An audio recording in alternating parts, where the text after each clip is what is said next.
हैं, उन सभी कैंडलस्टिक पैटर्न्स का नाम आपको भी स्क्रीन पे नजर आ रहा होगा। इसमें हमारा जो फर्स्ट नंबर का कैंडलस्टिक पैटर्न है उसका नाम है हैमर कैंडलस्टिक पैटर्न। तो दोस्तों हैमर यानी हथौड़ा, तो आपको नाम से ही पता चल रहा है कि इस पैटर्न में जो कैंडल बनती है वो हथौड़े जैसी दिखाई देती है। और अभी आपको स्क्रीन पे जो कैंडल नजर आ रही है वो भी आपको थोड़ी बहुत हथौड़े जैसी लग रही होगी। इसकी जो नीचे लंबी सी डंडी है इसको लोअर विग कहा जाता है और ऊपर छोटी सी जो डंडी निकली है इसको अपर विग कहा जाता है।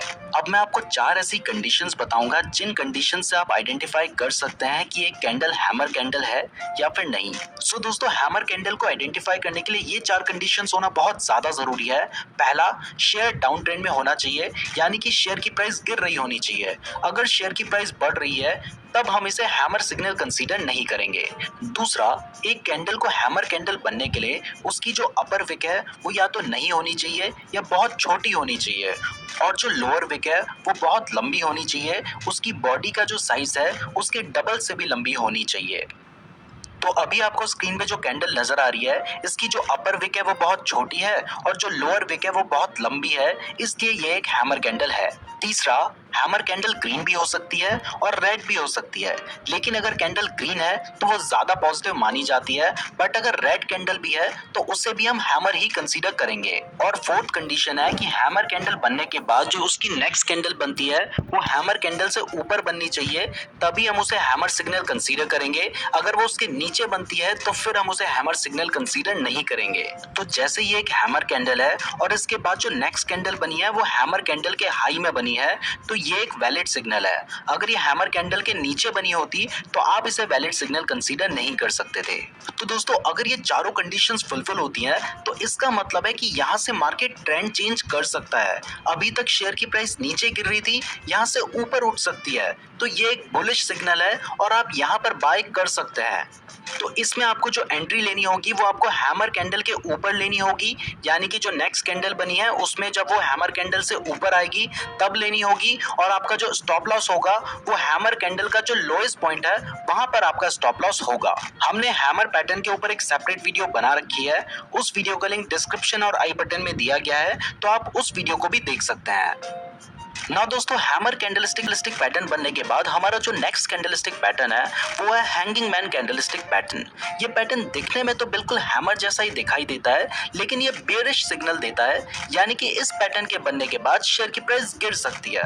अब हैंगिंग मैन पैटर्न के लिए भी 4 कंडीशन जरूरी है। पहला, स्टॉक अप ट्रेंड में होना चाहिए, यानी कि शेयर की प्राइस बढ़ रही होनी चाहिए, जबकि हैमर पैटर्न में शेयर की प्राइस गिर रही होनी चाहिए थी, शेयर डाउन ट्रेंड में होना चाहिए था। इसमें शेयर अप ट्रेंड में होना चाहिए। दूसरा, इसमें भी हैमर पैटर्न की तरह कैंडल की अपर विक छोटी होनी चाहिए और लोअर विक लॉन्ग होनी चाहिए, इसीलिए तो ये हैमर जैसा दिखाई देता है। तीसरा, हैंगिंग मैन कैंडल भी ग्रीन और रेड दोनों हो सकती है, लेकिन अगर रेड हो तो ज्यादा वैलिड सिग्नल माना जाता है क्योंकि ये बेयरिश सिग्नल देता है। और चौथा, हैंगिंग मैन कैंडल बनने के बाद जो नेक्स्ट कैंडल है वो हैंगिंग मैन कैंडल के नीचे बननी चाहिए। तो जब ये 4 कंडीशंस फॉलो होती हैं तो इसका मतलब है कि ट्रेंड चेंज होने वाला है। अभी तक शेयर की प्राइस बढ़ रही थी, अब नीचे गिर सकती है, तो ये एक बियरिश सिग्नल है और यहाँ पर आप शॉर्ट सेल कर सकते हैं। इसमें आपकी एंट्री जो नेक्स्ट कैंडल नीचे बनी है उसमें होगी, और आपका स्टॉप लॉस, क्योंकि आप शॉर्ट सेल कर रहे हैं, तो हैंगिंग मैन कैंडल के हाईएस्ट पॉइंट पर होगा। अगर आपको हैमर और हैंगिंग मैन कैंडल में अभी भी कोई कंफ्यूजन है तो वो इस पिक्चर को देखकर क्लियर हो जाएगा। हैमर डाउन ट्रेंड में बनता है जबकि हैंगिंग मैन अप ट्रेंड में बनता है। हैमर बाय सिग्नल देता है जबकि हैंगिंग मैन सेल सिग्नल देता है। ना दोस्तों हमारा जो थर्ड कैंडलस्टिक पैटर्न है वो है इन्वर्टेड हैमर। इन्वर्टेड का मतलब होता है उल्टा, यानी कि एक उल्टा हैमर है, लेकिन इसका सिर्फ नाम उल्टा है, इसका काम बिल्कुल हैमर पैटर्न जैसा ही है। बस फर्क सिर्फ इतना है कि हैमर पैटर्न में जो लोअर विक होती है वो लंबी होती है और जो अपर विक होती है वो या तो छोटी होती है या नहीं होती है, जबकि इन्वर्टेड हैमर पैटर्न में जो अपर विक होती है वो लंबी होती है, जबकि जो लोअर विक होती है या तो वो छोटी होती है या नहीं होती है, तभी वो इन्वर्टेड हैमर जैसा दिखाई देता है। एक कैंडल को इन्वर्टेड हैमर बनने के लिए ये 4 कंडीशंस फुलफिल होनी चाहिए। पहला, शेयर डाउन ट्रेंड में होना चाहिए, यानी कि शेयर की प्राइस गिर रही होनी चाहिए। ये सेम कंडीशन हैमर पैटर्न के लिए भी थी। दूसरा, मैंने आपको अभी बताया कि इसमें जो अपर विक है वो लॉन्ग होनी चाहिए, जबकि जो लोअर विक है वो या तो छोटी होनी चाहिए या फिर नहीं होनी चाहिए। ये जो सेकंड कंडीशन है, सिर्फ यही एक डिफरेंस है हैमर और इन्वर्टेड हैमर पैटर्न के बीच में। थर्ड कंडीशन भी हैमर पैटर्न की तरह सेम है, चाहे ये ग्रीन हो चाहे ये रेड हो, इससे कोई फर्क नहीं पड़ता, लेकिन अगर ग्रीन होगी तो ज्यादा वैलिड सिग्नल होगा। और फोर्थ कंडीशन है कि इन्वर्टेड हैमर कैंडल बनने के बाद जो नेक्स्ट कैंडल बनती है वो इन्वर्टेड हैमर कैंडल से हाई बननी चाहिए।